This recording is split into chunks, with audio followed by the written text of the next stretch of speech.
Excellent. If you are joining us, you might want to hit got it right now. And so let's go ahead and meet our panelists and jump in. Take it away, Amanda. All right, thanks, Amy. Today we are joined by 4 panel experts in the field of North Carolina's global economy. Please introduce yourselves with your name, your occupation, and one thing you did after dinner last night. You want to get us started, John? Sure. I'm John Beard. I'm president of Beard Hardwoods in Greensboro, North Carolina. And last night was just a boring night. I think I watched Jeopardy and probably fell asleep in my chair like I normally do. Sorry. Sounds nice.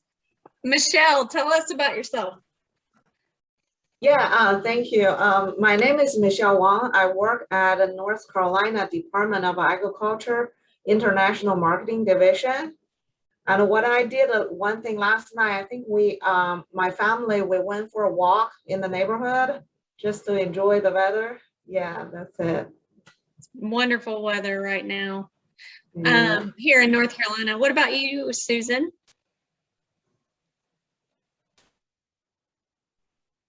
Hi, Susan Kostelecki. I'm with U.S. Department of Agriculture, APHIS Plant Protection and Quarantine.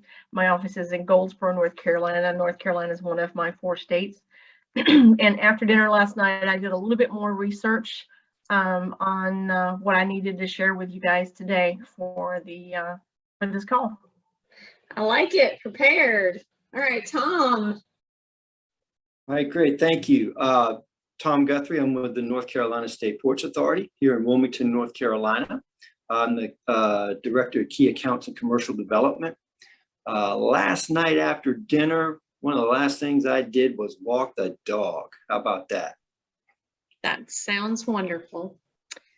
All right. Well, thank you for introducing yourselves. So I'm going to hop into the questions because we don't have a ton of time. This first one is for Michelle and Tom. Can you provide an overview of the top 4 southeastern forest exports from North Carolina? And what are the top markets that buy those products? Tom, if you don't mind, I can start just Sure, please. with some numbers. Okay. So the top products, forest products, being exported from North Carolina include wood pulp, paper, paperboards, wood, and wood products. So last year we exported a $726 million wood pulp and $296 million of paper and paperboard, and a $260 million wood and wood products overseas. Now the top 5 market from the statistics that I got, in 2020, the top 5 markets for wood pulp exports are China. We export roughly $195 million worth of wood pulp to China, followed by Japan is the number 2 of $84 million, and Indonesia, $44 million, Germany, $34 million, and Italy, $31 million. The top 5 export market for paper and paperboards are number 1, Canada, $138 million, Mexico, $47 million, the UK, $23 million, and China, $18 million, and Germany, $6 million. Now the last one, the top 5 market for wood and wood products are number 1, again, China, $98 million. Number 2, Vietnam, $65 million. Canada is number 3, $32 million. It has increased a lot last year, about 56% increase. UK, the UK, $9 million, and Mexico, $6 million. That's, yeah. Those dollar amount is this year, 2021, from January to August. Yeah. All right. Thank you, Michelle. That's quite a global reach. Tom, did you have anything to add? Well, not too much. The primary destinations for us here in North Carolina and at the Port of Wilmington are going to be reflective of where the steamship service goes, but certainly all the points that Michelle just hit are key areas for our exports. We see a lot of pulp, as she mentioned, that's moving all around the world in the markets, European as well as the Far East. We do logs and lumber. There's a lot of logs leaving town here. There are a couple of pine log operators just within 2 miles of the gate. They're sending logs primarily, strictly to China right now. We also have a couple other lines of business. What I just highlighted were in the containers, but we also do bulk and general cargo loads. And one of the big commodities for us here in Wilmington is wood pellets. We do a lot of wood pellets to the UK, close to 1 million tons a year. So a lot of that's going over there for heating purposes. Okay, it's a replacement for coal in the coal-fired plants. Historically, we've done a lot of chips, wood chips. That business is kind of slacked a little bit with commodity prices the way they are. U.S. source chips have kind of priced themselves out of the market. But with that said, there are some pretty strong interests and some dialogue going on right now about reinstituting some of those chips as, again, destined for China. Okay, thanks, Tom. I guess, Michelle, back to your organization, how does the Department of Agriculture promote wood products? And then kind of to tag on to that, John, what is the process to export your products in the global market? And Michelle, you can go first. Okay, thank you. So at the North Carolina Department of Agriculture International Marketing Division, we provide supports to exporters, including research such as the export statistics, like I mentioned earlier, and then market trends. And we do export trainings and financial assistance, and also export related assistance, such as export certificates and so forth. We also organize trade events like inbound, outbound trade mission. We participate in trade shows, international trade shows, and we also do a buyer and seller introductions. That's mainly what we do. That's a lot. And I can speak to back in the early 2000s when we were trying to get into the China market, especially. I actually was a part of 2 different trade missions. I believe in 01 and 03, where 01 we went to China and visited furniture manufacturers over there. And then also in 03, I believe we went to China and Vietnam and visited furniture manufacturers. So that really helped us understand the market and understand the culture of how to do business over there. So I can speak to, it was a very good program then and is now. I think now probably do less trade missions for our particular sector of the forest products industry, but there are a lot of people that attend trade shows, especially in Asia, which you can get financial assistance through USDA and North Carolina Department of Agriculture. Nice. Yeah, it sounds like it's quite an intricate process in order to get your products overseas. So it's good we have Department of Ag supporting in that way. Michelle and Susan, we're looking at how does North Carolina rank in forest product exports? Which states export more than us?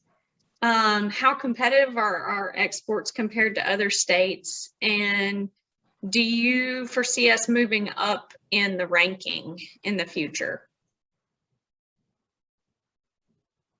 Susan, would you like to start first? Go first, Michelle, if you'd like. Okay. It doesn't matter.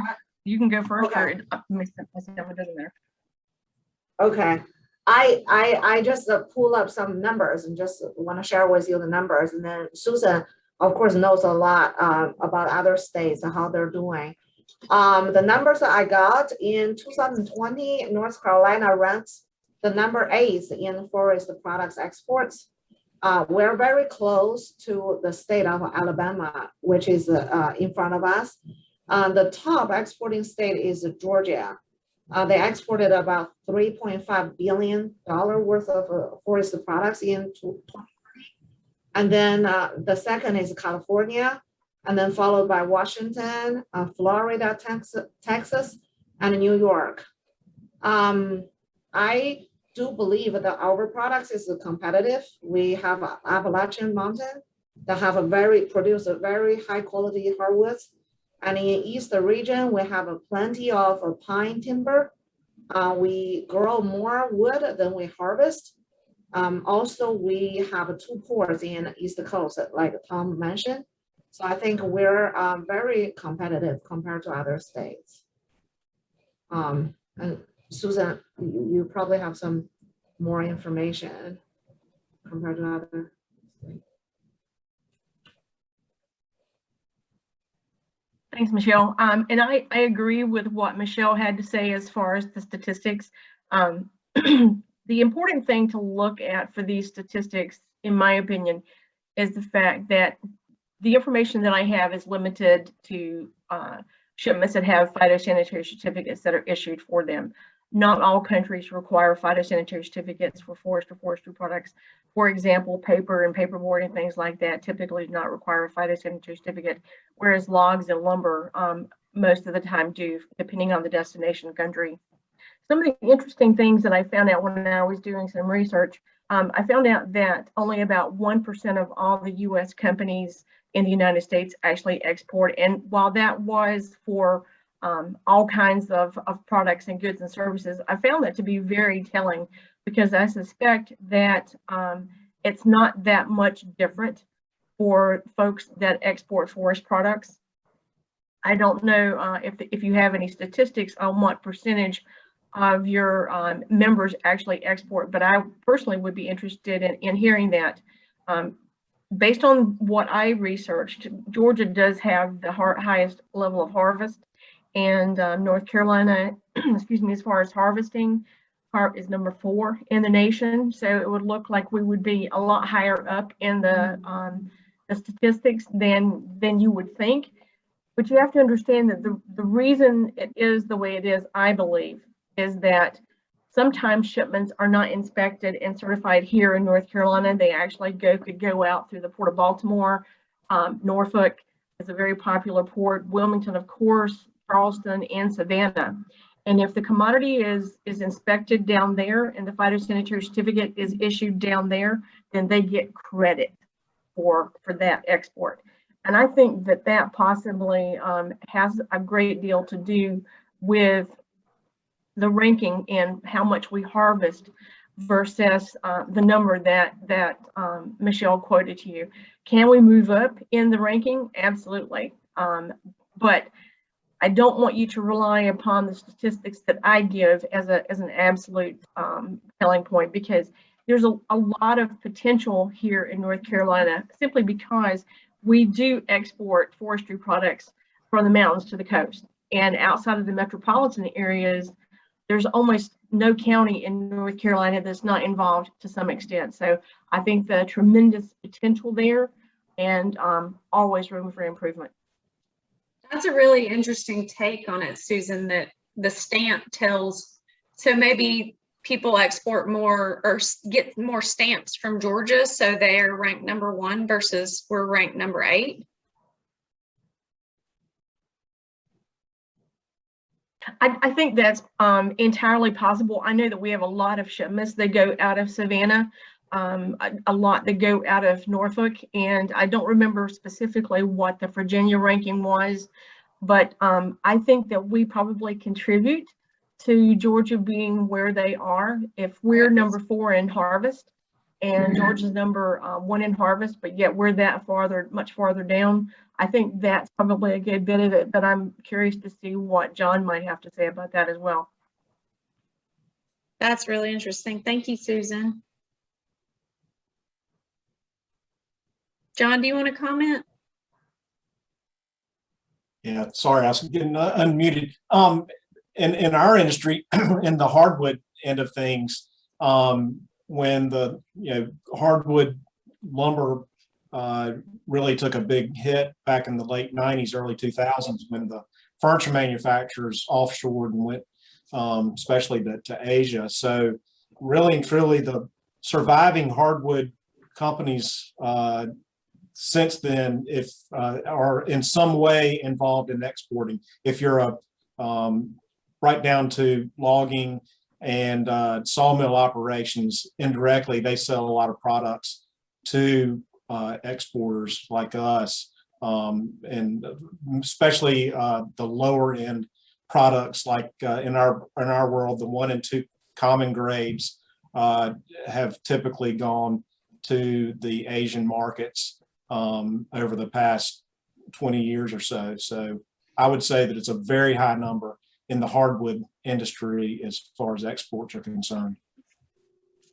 For example, up until 2018, 2019, when the trade war hit, exports were about 80% of our total sales over the years. That's since changed, and we can get into that. I think Amanda will get into that in a little bit. So, Okay, thanks, it's John. very important to our industry. All right.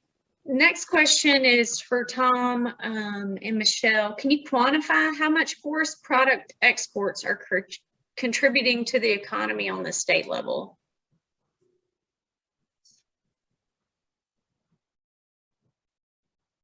Tom, you want to go first? Michelle, you want to take a? Yeah, I can start.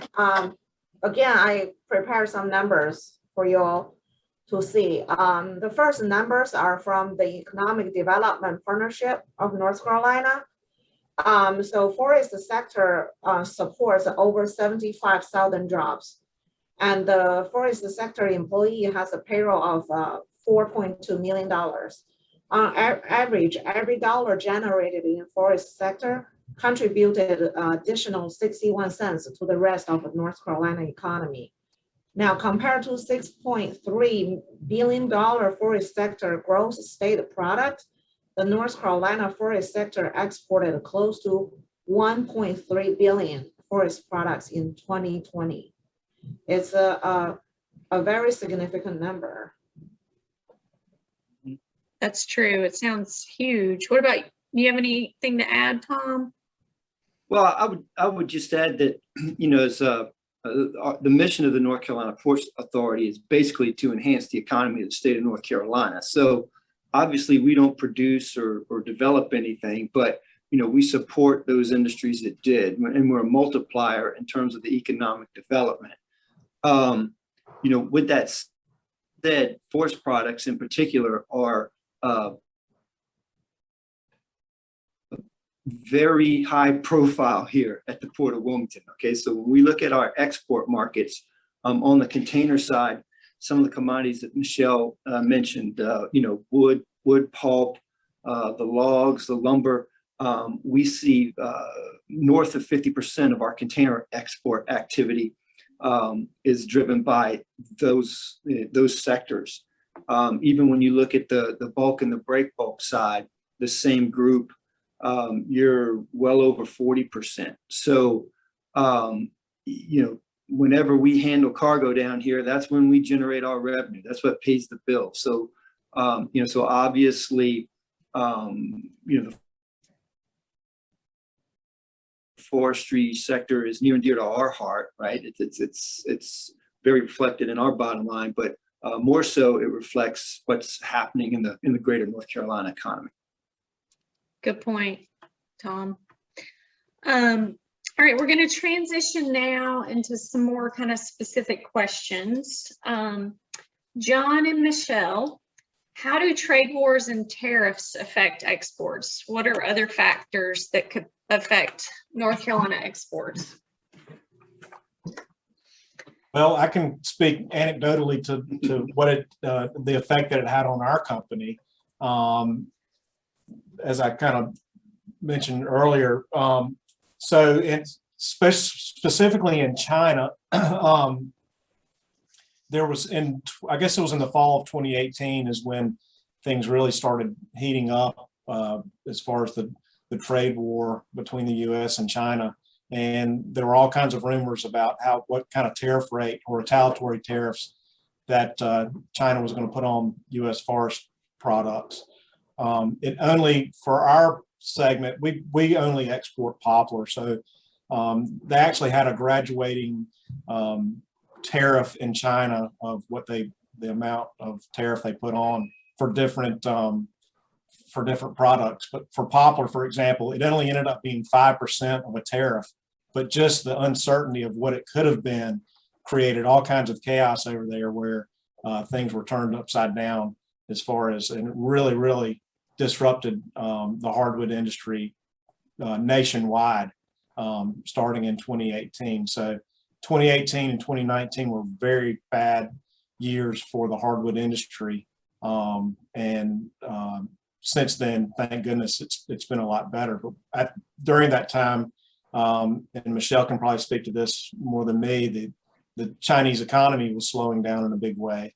So that had an effect on forest products going to China as well. So it's kind of a double whammy effect for us. But and we really haven't seen an increase since then. In 2018, the 56% of our total exports at Beard Hardwoods went to China. So far this year, our Chinese exports are about 22% of our total sales. So it's we really haven't seen a rebound and quite the opposite effect, but it all started in the fall of 2018. That's really interesting. How such a small, like 5% on poplar hardwood can impact the industry so hugely. And that's since been removed. But you've got to understand that when COVID hit, of course, everybody was at home. They were buying products for their homes. They were remodeling homes. So at the same time, our domestic business picked up quite a bit. So we reached a level, especially with our Chinese sales, where there was a ceiling that they weren't willing to pay anymore for products. We've far exceeded that level, and I guess they've found alternative products, and we've replaced those sales with domestic sales. Right, lots of she sheds being built. Yep. Michelle, did you have anything to add? John hit a really good point, and from the numbers that we see, the trade war and the tariffs really affect our exports and really make a big difference.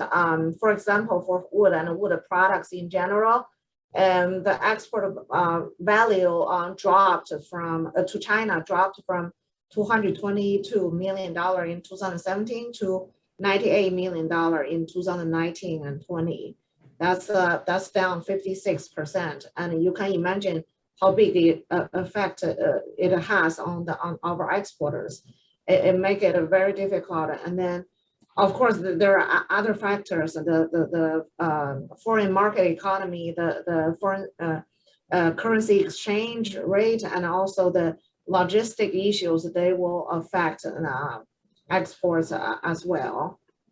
Right. Yeah. Mm-hmm. That makes sense. This next question is for the two of you again. What are the main hardwood species being exported to Vietnam? What's the quantity, and do exports to Vietnam affect the supply chain in our state? Michelle, you probably have the numbers of the different species. Yes, I do. The top two hardwood species are being exported to Vietnam are oak and poplar. Especially poplar is getting very popular recently since 2019 from the number I have. And in 2020, North Carolina exported 70,000 metric ton poplar. and close to 36,000 metric ton oak lumbers to Vietnam. What do you think they're doing with poplar? Why is it so popular? So another reason for our Chinese business to decrease the way it has is because the Vietnam market has increased during that same amount of time.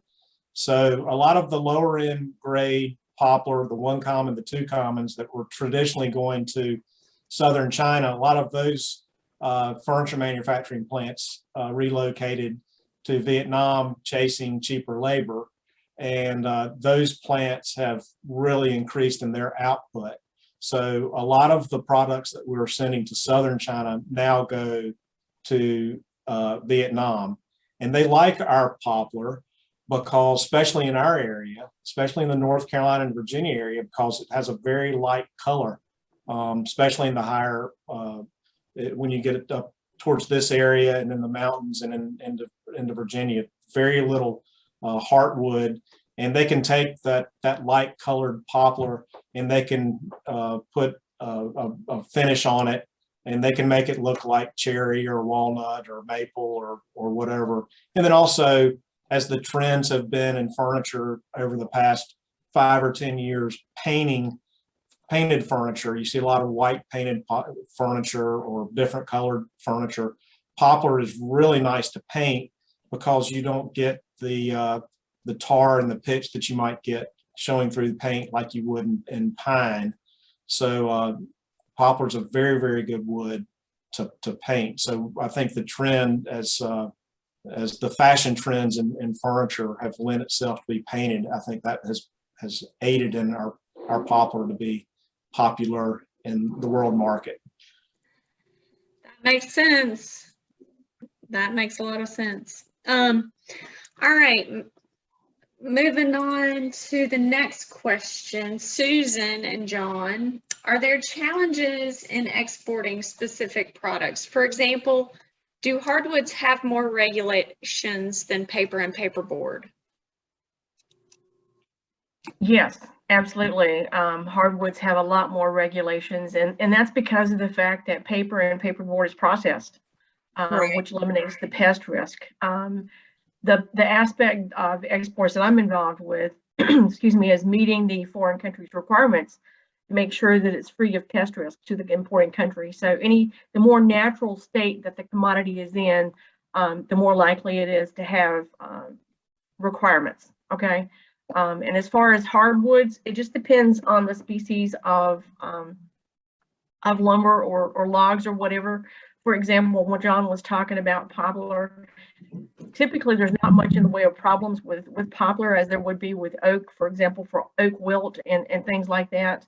So it just depends on the pests of concern that we have in the area, as far as being able to meeting the foreign country's requirements.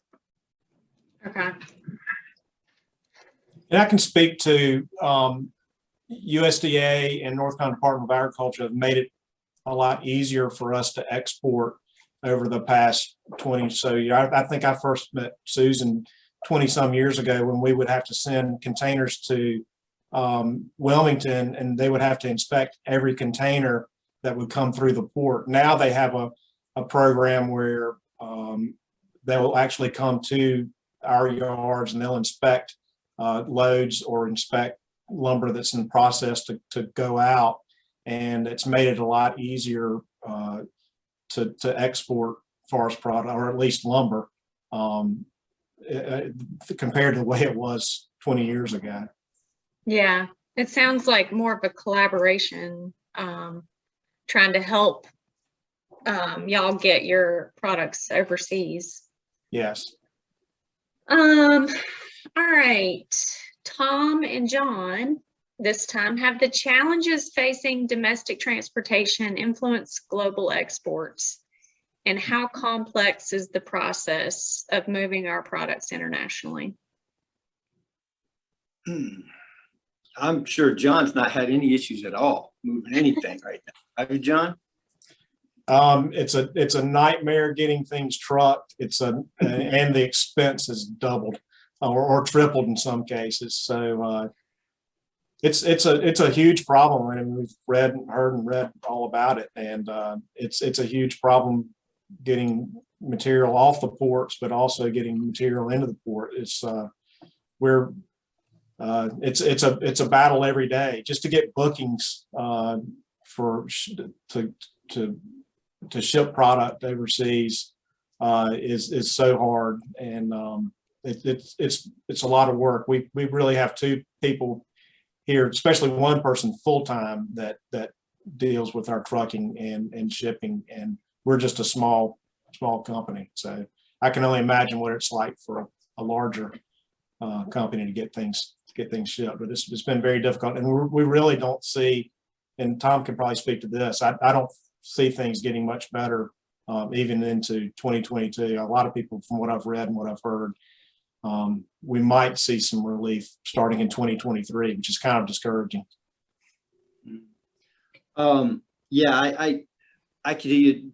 John can obviously speak to the specifics. I mean, because they live and breathe it every single day, you know, from the tip of the spear. I can tell you that as a whole, take a step back. I mean, as John mentioned, you know, a lot of us were holed up for how many months at home, right? Just sitting around and not liking what we saw, right? So you just started buying. And so when you saw the retail market, particularly even online, really take off during COVID, that's what really kind of helped start the crunch, if you will, with the transportation and logistic issues here in the United States. You know, ships get backed up at origin. Containers are at a premium at origin. They get over here, and all of a sudden, you know, everybody wants to go. You know, if you're a retailer trying to import, if we look at that side of the equation for just a moment, you know, you're desperate for inventory. So you route that, you know, depending on where is your distribution center and what's the closest port and what's the best transit time I can get. And so what happens is you started to see all these vessels and containers start funneling into the big ports like LA Long Beach on the West Coast, and then New York and maybe Savannah on the East Coast. And as soon as those got saturated, you know, it started to spread out, right? Other ports in the Pacific Northwest, and, you know, even down here in the Southeast. So it's just kind of like a horrific chain of events that has happened. And it's interesting to talk about the imports, because that is what generates the supply of containers for the exporter.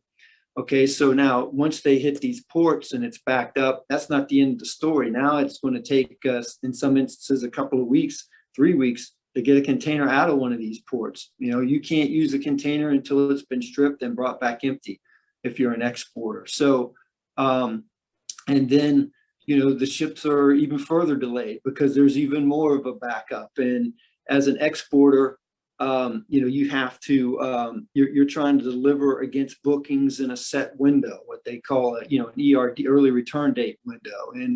And those change. John could probably send a truck in today because he's waiting to get started on this booking. The booking opens up, you run in today, you pick that container up, you load it in Greensboro, you turn around and come back the next day. And overnight that ship is, you know, dropped 3 days somewhere. So they say, sorry, we can't take that loaded container right now.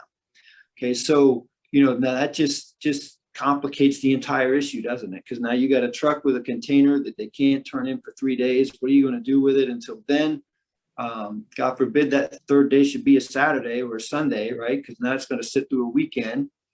So, you know, now you got truck schedules and all that kind of stuff that you're dealing with. So yeah, it has been, you know, pretty messy. You know, shameless plug here in Wilmington, where we have not experienced that type of shutdown. Okay, I mean, we are fluid, we're flowing. We've got the, you know, we got the trucks, the power, and all that kind of stuff. You know, but it's just a matter of trying to convince these carriers to do something a little differently.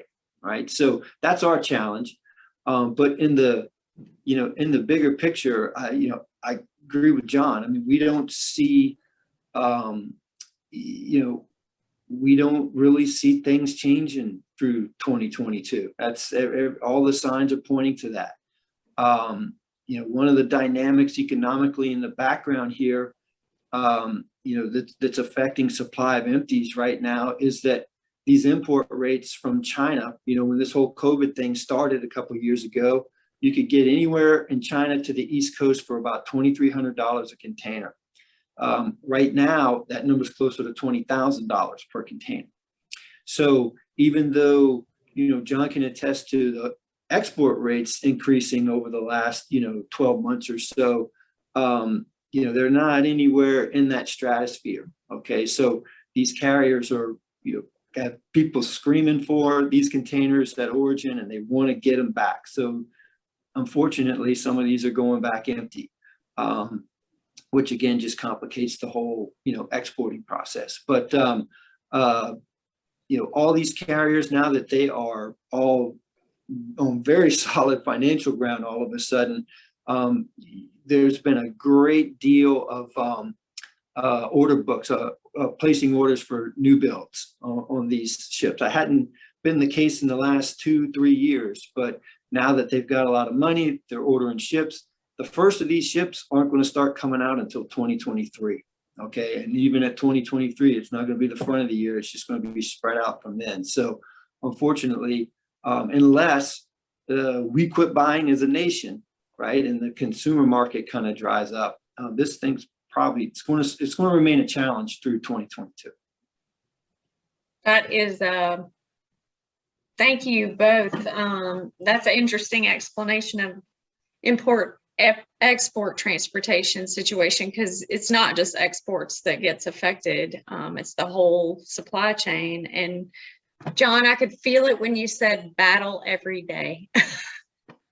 That sounds terrible. So next question, we've only got a couple more minutes. This one's for Susan and John. Are we currently exporting to Europe? And if not, why? And what other markets is North Carolina trying to reach? And what are the barriers to entry? We are currently exporting to Europe. Definitely not as briskly as Asia, but we have really nice markets in the UK, Germany, and Italy, as far as our company's concerned. But and it's steady.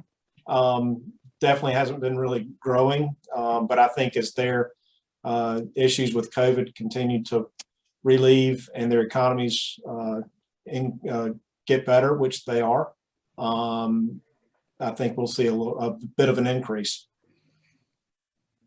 Thanks. That's exactly right. There is exports to the European Union and United Kingdom. It has changed a bit. It has been, for the last few years, there's been less going to the European Union, simply because there was a pickup in what was going to exports. There's a few companies that used to send almost exclusively to Europe. And once they started actually exporting to China, then their, their exports to Europe fell off. The interesting thing, and I'm kind of curious to hear what John might have to say about this, when Europe changed their requirements to start requiring FIDOs for all products, not just forest products, in December of 2019. I'm just curious, because now things like poplar that did not require a phytosanitary certificate now do require an inspection and a phytosanitary certificate. And I'm curious if that's made a difference for them. I mean, the cost of our certificates has not changed. It's still $106 regardless of the size of the shipment and things. But we do export to Europe. We export a lot of hardwoods. We export a lot of softwoods. So period. Yes, we do export to there, and I'm wondering if it's just a matter of what's available to be exported and what's of interest to the buyers and what's keeping it down.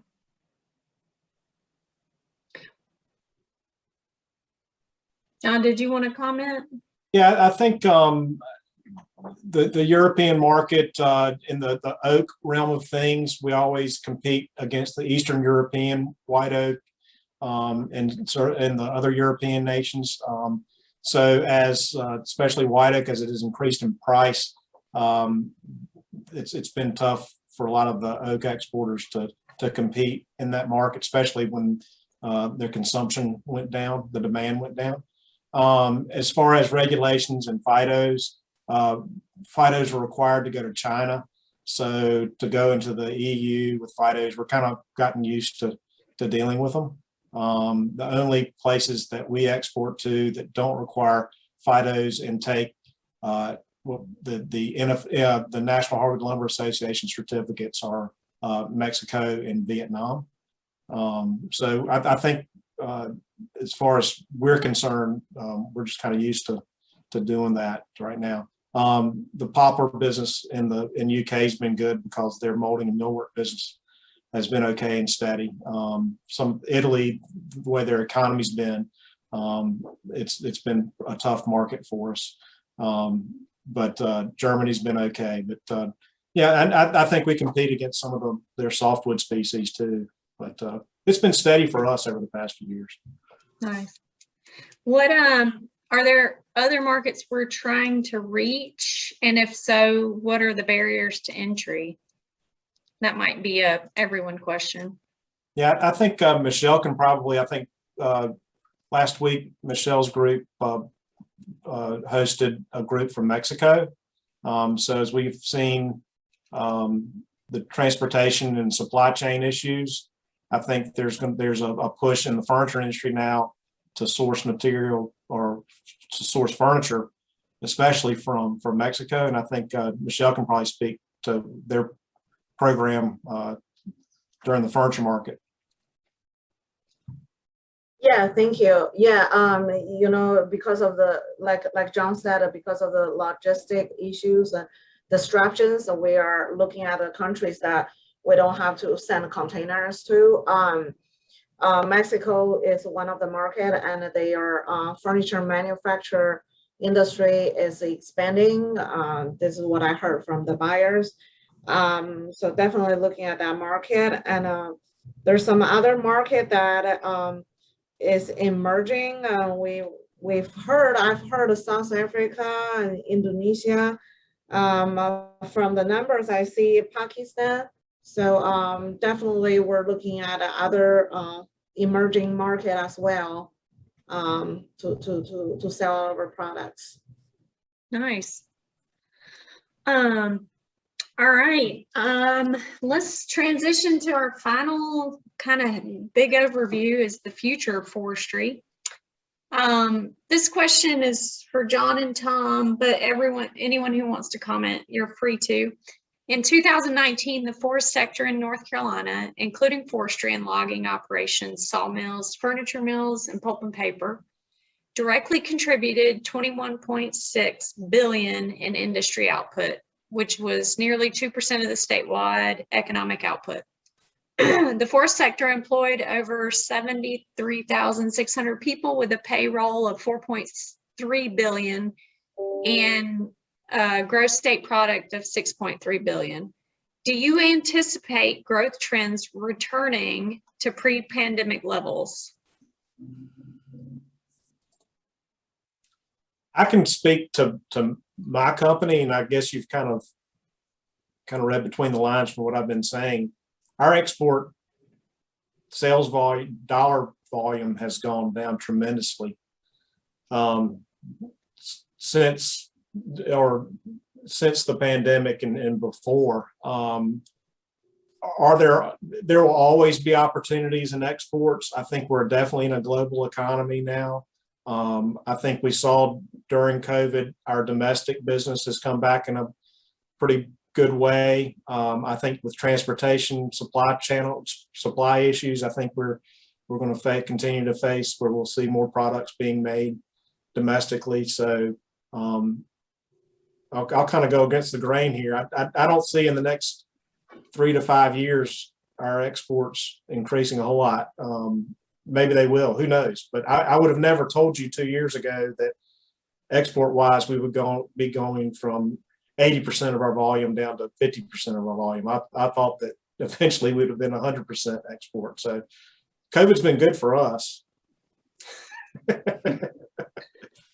Yeah, I guess, John, if I could, John, but I mean, your overall business has been pretty strong, right? I mean, it sounds like earlier, your exports have been suffering, but there's been, the domestic market for you guys has picked up. So, I mean, in the bigger picture, you've got people working, right? I mean, and if things stay strong domestically or stuff even starts to near shore, that should kind of float the boat a little higher for you guys, shouldn't it? It does and has, and it's going to be interesting to see. But maybe, I think there's just a tremendous amount of opportunity, export wise and domestically now, which is great for forest products. We needed some help. The past 20 years have been tough. It really has. So we needed a little relief. Yeah. While listening to some of the others talk, I actually thought about a few markets that people who are exporting might want to consider. Australia, Malaysia, Philippines, India, and Indonesia. I know some of them were mentioned previously, but we do have exports to those countries right now. But I think that there's room for growth. Interesting. I can, and if I may, just kind of throw another little bit in. From John speaking from the hardwood perspective, I can tell you from the softwood guys, there's a very prominent trade here with the pine trees, like pine logs going to China. That demand seems to be coming back. All right. I had this is anecdotal, but one of these players told me recently that they have hit the same revenue number this year as they did in 2019, as you used as your benchmark there, Amanda. So things are looking, in that regard, pretty good. All right. I mean, the Chinese want the product and they're buying it even at much higher rates now. But as John touched on, I think what's going to perhaps influence how soon you make that total rebound is going to be the logistics piece right now, right? I mean, if it still continues to be tight and we're chasing containers and steamship lines are trying to manage their slots and manage their equipment and keeping their finger on the valve, so to speak, in terms of how fast they turn slots back on and off to export. What happens overseas? Do overseas ports that are primary destination for this stuff, do they get jammed up? If that happens, do the Chinese step in and say, hey, look, we're not going to take any more of this product in this port, and now must go somewhere else? How the market, and how easy it is to kind of manage and move around that is going to be key. So there's definitely, some headwinds in that regard. But at least, the appetite does seem to be there. Yeah, I think, I keep thinking back to John's comment, like, are people going to have the stomach to battle every day until this transportation situation kind of smooths out? But that's probably a topic for another panel. Let's open it up. Yeah, I wanted to add something if I could, please. And Tom mentioned softwood log exports. Just wanted to let you know that there are those who are exporting that commodity successfully. And in the last year, just average numbers, round numbers, we exported over 28,000 containers of softwood logs to China. Nice. The reason I know pretty good hard statistics on that is because of the way things have to be done to meet China's requirements. Is they have to be inspected in pinewood nematode sampling and debarked or fumigated here in North Carolina. So basically it's from beginning to end done here in North Carolina, and that's why I have those hard numbers. Okay, thank you, Susan. All right, so I am going to open the session up for questions. Let me bring Amy back. So I see, it looks like one question was sent just to me. Is the port at Wilmington properly staffed and equipped for the future goals? Yes, I can tell you, as I alluded to earlier, here in Wilmington, we have not been experiencing the same conditions as you read about in LA, Long Beach, Savannah, some of the other larger ports. We are operating at probably just over north of our stated capacity here. So we've got plenty of room to grow. We are in the middle of about a $245 million capital investment program, which is going to basically remake our container footprint here on the Port of Wilmington. So, as we conclude that, and we still got a little bit to go, we're going to take that capacity, which stands right now about 700,000 TEUs, and we're going to push that over to 1 million TEUs. So that's going to be incremental. We are getting ready to turn on a new gate complex here in Wilmington in the next couple of weeks. That gate complex is going to increase our number of lanes where we conduct the container transactions from 7 to 13. So, we're raising that ceiling, if you will, well before any requirement or the fact that we got the business need for it. So we're still staying fluid. We're turning trucks inside of 32 minutes. Those are dual moves. Bring a container in, take a container out on average. Our mandate, if you will, from senior leadership and the board is that as we grow the port, those metrics will not suffer. Reflective of the bigger market, there is a pinch right now on empty equipment. Okay, so if you're an exporter trying to get it out there, that's a little stressed. But as far as the operation on the terminal, we are set, ready to go. Our strategic plan is trying to, one of the key pillars is the pipeline of people, right? So we seem to be properly staffed, and it's a key element of our planned growth. Nice. I hope that answered your question, Jerry. Amy, were there any other questions? I'm not seeing any in the chat. There was some good discussion about the need to continue to share our story and put it out there about how we're being sustainable and innovative in the wood products industry and how we're kind of pivoting along with all these twists and turns. But no questions. If there is one, go ahead and drop it in. And while we're waiting on any additional questions, I did just want to go ahead and put the link. We've got some great information from our panelists. I'm going to put on our website. So here's the link if you want to learn more about what's going on in the economy and actually see some of those statistics and read about that data. We have that here.